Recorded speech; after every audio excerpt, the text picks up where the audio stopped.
Assalamu alaikum, bienvenue à tous sur ma chaîne et sur cette nouvelle vidéo où complètement improvisée, j'ai pas fait de texte cette fois, mais j'aime bien vraiment interagir avec vous en direct et sur mon sujet de prédilection qui est la femme.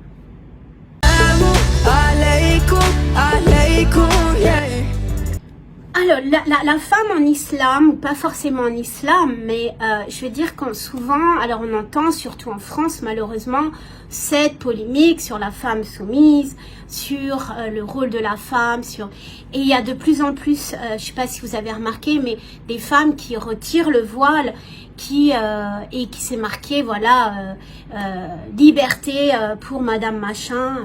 On a eu l'exemple, par exemple, en Algérie, d'une femme, vous êtes nombreux à me suivre d'Algérie, une femme qui était ministre du... Alors, pardon si je me trompe, qui était ministre des Affaires islamiques ou quelque chose comme ça, qui arrivait à Paris, au Moulin Rouge, qui a retiré son voile et qui a... Waouh, je suis libre, je suis en France. Et j'ai juste envie de dire à ces femmes que, déjà d'une, c'est leur vie, c'est leur choix, on n'a pas à les juger non plus, mais qu'elles se fourvoient complètement. Est-ce que le fait, et c'est encore, j'agresse à chaque fois les médias, mais c'est la vérité, est-ce que c'est le fait de se confronter à une image que les médias veulent nous renvoyer, de la femme libérée,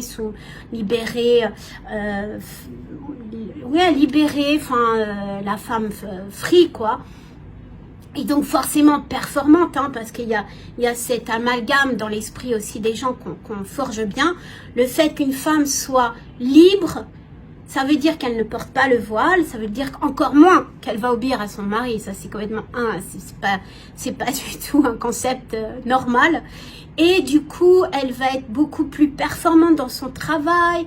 Ça va être la super Wonder Woman et elle va être au gouvernement, dans les postes à décision. Voilà, c'est la super femme. Et en fait, j'ai envie de dire, mais à ces femmes-là, comme cette ministre qui enlève le voile, qui va au Moulin Rouge, premièrement, qu'est-ce que ça lui a apporté dans sa vie? Ça, j'aimerais bien, c'est quelque chose que j'aimerais bien connaître. Parce que, ok, maintenant, qu'est-ce qu'elle fait? Est-ce qu'elle s'est complètement fourvoyée dans ses propres valeurs à elle? Donc, elle est en train de nous dire que ça faisait 15 ans qu'elle était hypocrite, qu'elle vivait dans l'hypocrisie totale, qu'elle n'était pas en adéquation avec ses propres valeurs, ses propres choix.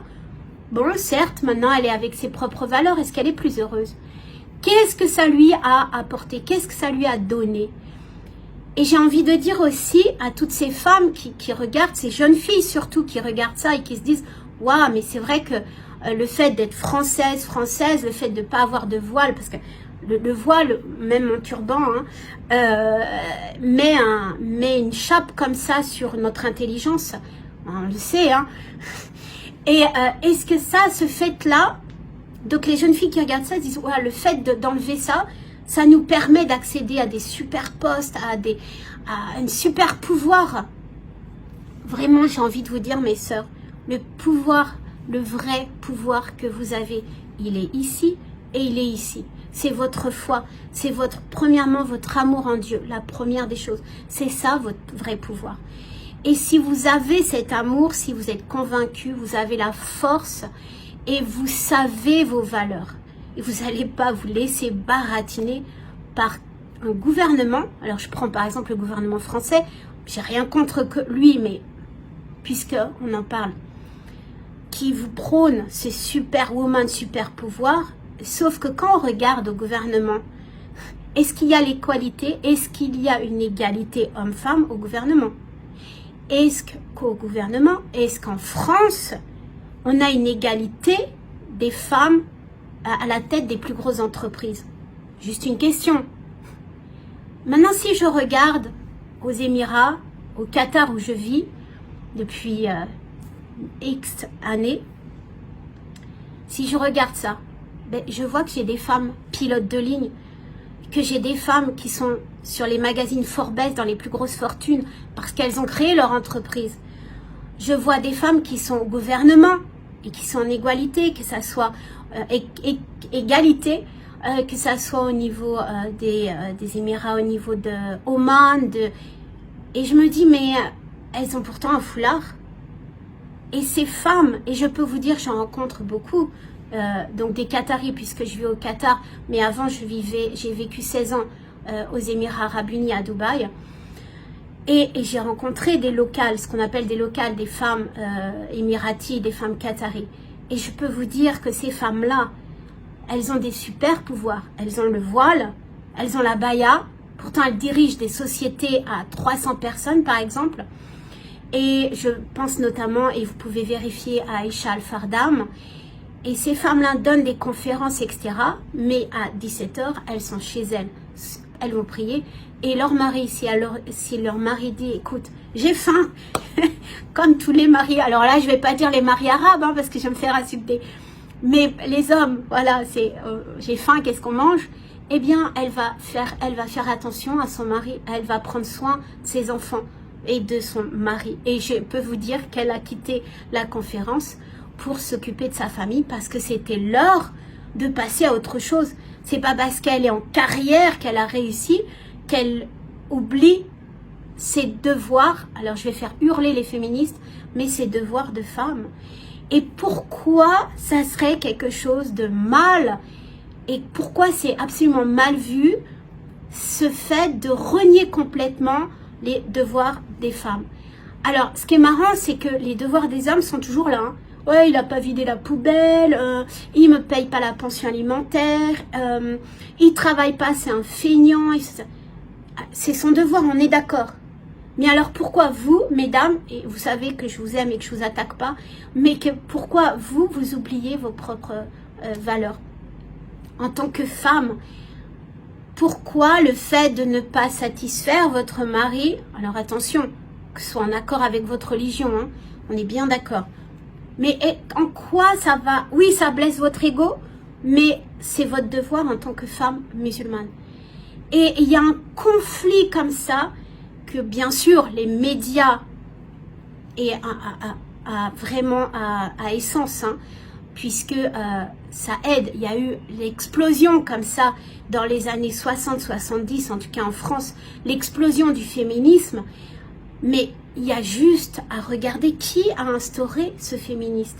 Est-ce que c'est les femmes qui tout d'un coup ont pris d'elles-mêmes les drapeaux, les armes, etc. pour le féminisme, ou est-ce qu'on leur a inculqué, on les a complètement, alors on dit brainwash, hein, lavé de cerveau, par des médias et par des personnes, ce qu'on appellerait maintenant des influenceuses. Et si vous regardez une des personnes qui s'appelle par exemple Françoise Sagan, elle était quand même extrêmement mal dans son mariage et elle était quand même bisexuelle. Et vous allez vous laisser influencer par ce genre de personnes. Qui a influencé, qui a lancé ce mouvement du féminisme? Françoise Sagan, Rothschild? On n'est pas sérieux quand même. Quand vous regardez l'histoire de Rothschild, et qu'est-ce que ça vous donne? Et donc, on a comme ça divisé, on a fait éclater la famille. Pourquoi? Parce que c'est beaucoup plus facile de diriger des individus quand ils sont éclatés, quand ils sont perdus. La femme va être soumise, non plus à son mari, ce qu'on lui disait, elle était soumise à son mari encore maintenant, mais elle va être soumise au diktat d'un capitalisme pour payer des impôts, pour cravacher, pour travailler, pour ne plus se poser de questions, pour ne plus avoir le temps, l'énergie nécessaire à s'occuper de sa famille. Et du coup, on va pouvoir comme ça bien manipuler et obliger des individus à dépenser, à vivre dans la misère sociale, mais misère psychologique, hein, je parle, parce que maintenant, et c'est dans le monde entier, on a un énorme problème des femmes non mariées, du célibat en général, et c'est un vrai problème. Et on se trouve aperçu maintenant, avec peut-être 50 ans d'espace, après ce mouvement du féminisme, que qu'est-ce que ça a apporté au monde? Qu'est-ce que ça a apporté? On est dans une misère psychologique, une détresse du mariage. Un couple sur 2 divorce. Il y a un nombre incalculable de célibataires qui sont malheureux, qui vieillissent malheureux, des viols, des hommes frustrés, de plus en plus de déviance sexuelle. qu'on est d'accord, pas d'accord, l'homosexualité, le transgenre, le double genre, on éduque les enfants à l'école, en tout cas en France, sur tu veux choisir ton genre, tu veux être une femme ou un homme plus tard. Enfin, excusez-moi, mais moi je le dis, c'est pas normal. Je vais même attirer toutes les foudres, je m'en fous. Mais pourquoi on est obligé de dire ah oui oui non non bah c'est normal oui oh c'est mignon il joue à la poupée il a 15 ans. Non, c'est pas normal, non. Un homme doit être éduqué en homme. Je veux dire, si on a fait le genre, pourquoi Dieu ferait des genres, homme, femme, et là, on est dans une confusion totale. Est-ce que vous êtes posé la question, pourquoi tout ça, c'est bien amalgué, pourquoi il y a de plus en plus d'émissions télévisées qui montrent que c'est normal, qui vous lavent le cerveau pour vous dire que c'est normal que votre fille de 10 ans est en train de prendre des selfies maquillée à outrance en mini-jupe.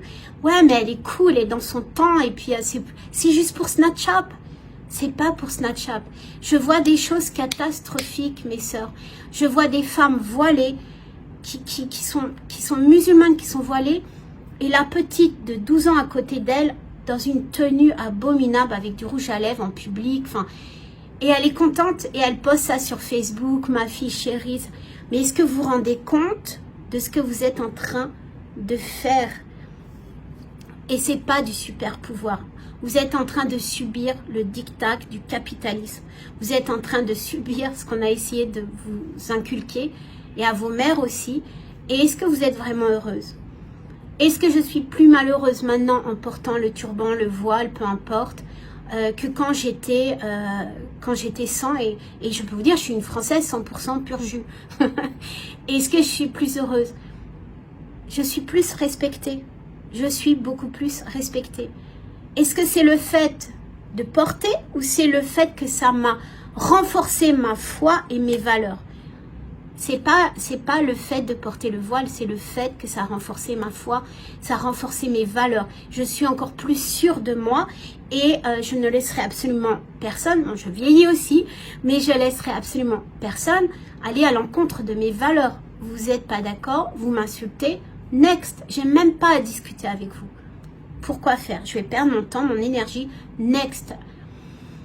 Et malheureusement, maintenant, avec ce qui se passe, c'est que vous êtes, on essaye vraiment de laver le cerveau, et que les femmes sont en train de retirer leur voile parce que c'est liberté. Mais quel pouvoir vous allez avoir en plus? Quel est le pouvoir? Donnez-moi des exemples. Quel est le pouvoir que vous allez obtenir sans foulard? J'avais pas de foulard avant. Quel est le pouvoir que j'ai perdu maintenant? Au contraire, j'en ai gagné. J'ai gagné plus de respect de moi-même, envers moi-même, et également envers les gens. Les gens me respectent beaucoup plus. Et ceux qui me respectent pas, et qui n'ont absolument aucune valeur à m'apporter, next. Mais c'est surtout moi qui est important. C'est pas ce que les autres vont penser. C'est pas ce que les médias veulent m'inculquer. C'est pas ce que mes soi-disant amis veulent me laver le cerveau. Mes vrais amis sont restés mes amis. Je peux vous dire, j'ai des amis depuis 30 ans, ils sont restés mes amis. Les personnes qui se disaient amies et qui m'ont dit mais qu'est-ce que tu fais? Mais quoi? Ton mari t'oblige? Non, mon mari ne m'oblige pas. Est-ce que toi, ton mari t'oblige à travailler comme une dingue 16 heures par jour pour gagner de l'argent? Oh, mais parce que je suis indépendante. Explique-moi cette indépendance. Explique-moi en quoi tu es indépendante d'être soumise à un boss.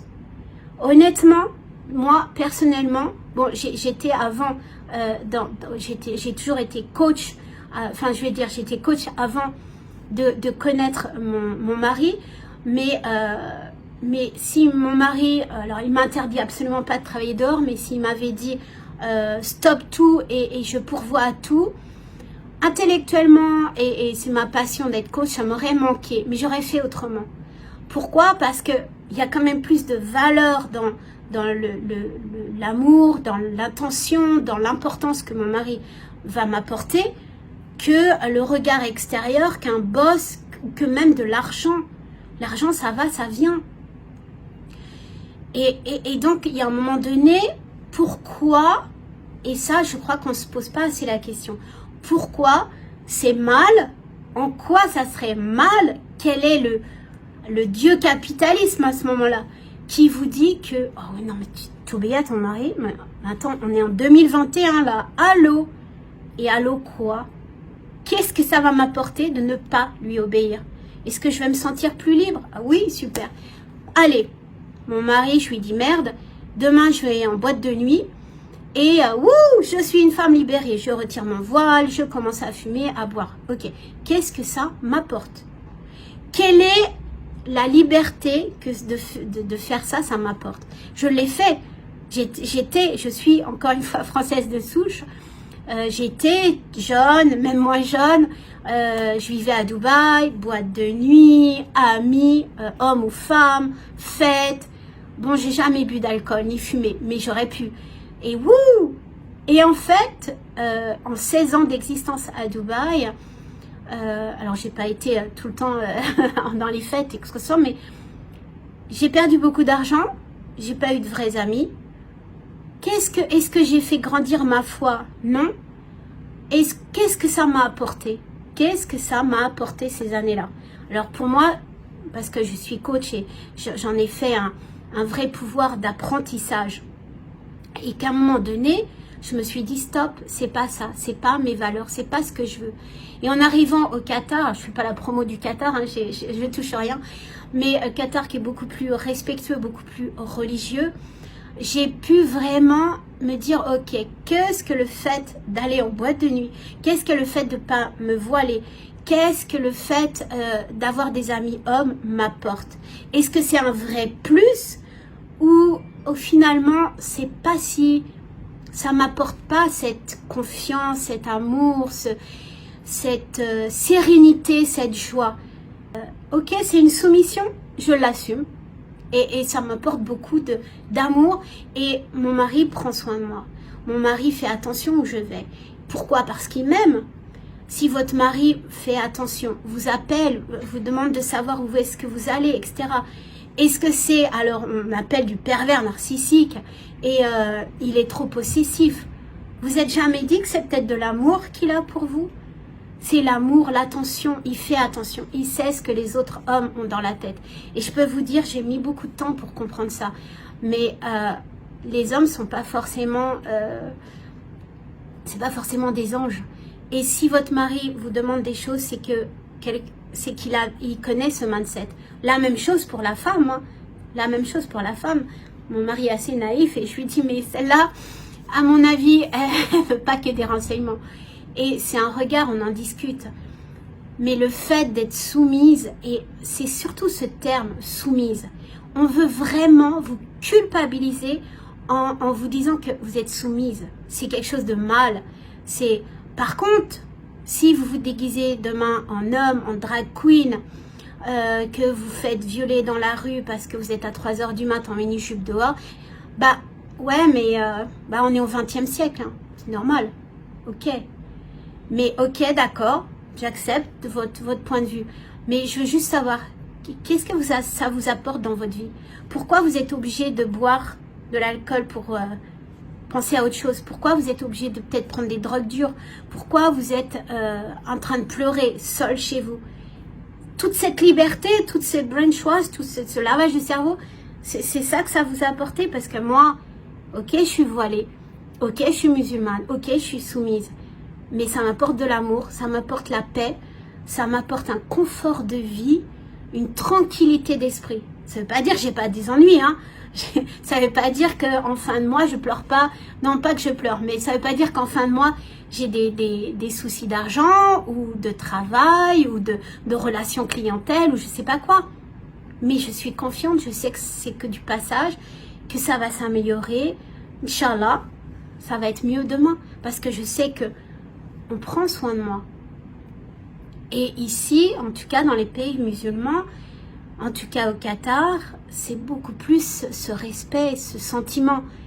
Pourquoi je vais être obligée de me battre pour travailler pour quelqu'un qui n'a rien à faire de ma tête, qui va m'exploiter, mais pour avoir non pas le sentiment, c'est ça le pire, non pas avoir ce sentiment de liberté, mais être en conformité avec ce que les médias veulent de moi. Être en conformité avec ce que les magazines disent de la femme libérée. Je m'en fous de ce qui se pense, de ce qu'ils pensent. Si demain on m'affiche sur un magazine en me disant portrait de la femme soumise, alhamdoulilah, bah super. Parce que moi, je serai heureuse, épanouie, et que je demanderai si cette journaliste est heureuse ou épanouie, ou cette éditrice, peu importe. Donc voilà, c'était juste un petit clin d'œil pour vous dire, mes sœurs, n'ayez absolument pas honte d'être femme au foyer, bien au contraire. Vous avez le plus beau rôle et la plus belle situation au monde. N'ayez pas honte d'obéir à votre mari, bien au contraire. Vous êtes en totale conformité avec votre religion et machallah, c'est beau de pouvoir encore assumer ça. Et n'ayez pas honte, messieurs, de vraiment faire attention à votre femme. C'est votre rôle, messieurs. C'est votre rôle de faire attention, de prendre soin de votre foyer. Vous êtes le berger de votre... C'est une honte de dire vous êtes le chef du foyer. Parce que c'est souvent ça, hein. Quoi, le chef? Attends, mais on est au XXe siècle. Pas toi qui portes la culotte? Bah non, et alors? Oui, chez moi, je porte la culotte. Oui, chez moi, je vais... pas commander, mais je vais quand même, ok, tu mets pas ça ici, tu fais ci, tu mets dehors, oui, ok, je le laisse, et alors? Et ça m'apporte la tranquillité, la paix. Est-ce que je vais me mettre est-ce que je vais faire un drame dehors? J'ai vu ça il y a 2 jours, une femme qui faisait vraiment, qui engueulait son mari, pas l'insultait, mais c'était une horreur, en plein public. Et le pauvre, il disait rien parce qu'il voulait pas faire scandale. Et je me suis dit, mais est-ce qu'elle se rend compte de l'image qu'elle reflète? Est-ce qu'elle croit qu'elle reflète l'image d'une femme libérée, commandeuse? C'est désastreux l'image qu'elle reflète. C'est pas la kindness, la gentillesse de la femme, la douceur, la beauté de la femme. La féminité. Parce que on parle du féminisme, mais ce qui est fou, c'est qu'on se rend pas compte que, justement, le féminisme a rendu la femme agressive, masculine, à enlever complètement tous les beaux points de la femme, justement du féminisme, de la féminité, voilà ce que je cherchais, de la féminité de la femme. Et de devenir féministe, c'est absolument pas être féminine. Et ça, c'est un énorme point, on pourra en discuter des heures. Et c'est quelque chose qu'on ne se rend pas compte. Pour finir, peut-être qu'aussi, parce que je suis française de souche, j'ai pas cette tradition, ce poids. Je sais que c'est pas toujours facile pour les personnes d'origine maghrébine, les personnes d'origine pakistanaise, etc. C'est lourd à porter. On vit pas dans les mêmes conditions, j'en suis tout à fait consciente.